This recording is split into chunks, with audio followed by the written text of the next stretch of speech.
নমস্কার বন্ধুরা, আজকে আমি বানাচ্ছি কোয়াশের ডাঁটা চচ্চড়া। তার জন্য লাগবে কোয়াশের ডাঁটা কেটে রেখেছি, ধুয়ে, আলু দুইটা দিয়েছি এরকম করে কেটে, শস্য বাটি রেখেছি। এখন কড়াইটা বসিয়ে দিয়েছি, তেলটা দিয়ে দিয়েছি, তেলটা গরম হয়ে যাও। তেলটা গরম হয়ে গেছে, পুরোনো আমি একটু কালো জিরে দিয়ে দিচ্ছি।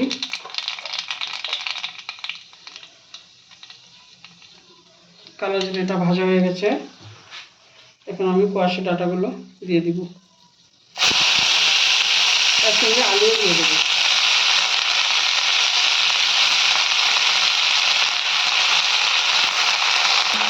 আমি একসঙ্গে নুন,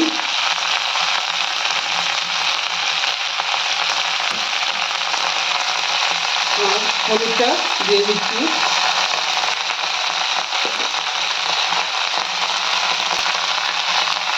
একটু ভেজে নেবো। এখন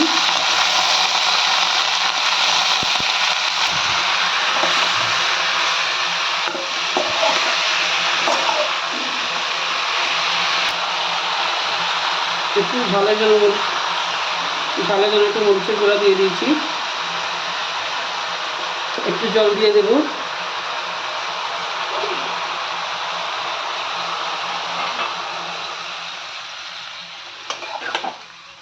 একটু নাড়িয়ে ঢাকা দিয়ে দেবো, একটু সিদ্ধ হয়ে যাক, তারপরে সরষেটা দেবো, সরষে বাটাটা।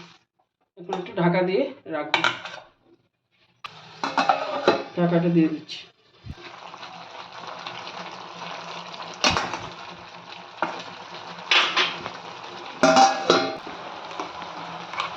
এখন সরষেটা শুধু সরষেই দিয়েছি, আর কিছু নাই। সরষ দিয়ে একটু জল দিয়ে আবার নাড়াচাড়া করে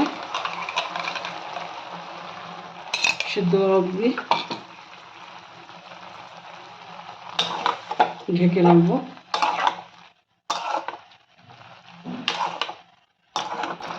একটু বাকি সিদ্ধ হয়ে গেছে, যে আলু সিদ্ধ হয়ে গেছে, ডাঁটাটাও সিদ্ধ হয়ে গেছে।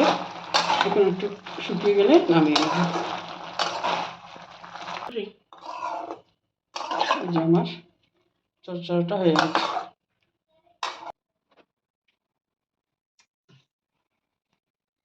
এই যে বন্ধুরা, আমার কোয়াশের ডাঁটার চচ্চড়াটা হয়ে গেছে। দেখুন, ভালো লাগলে অবশ্যই ট্রাই করবেন। আর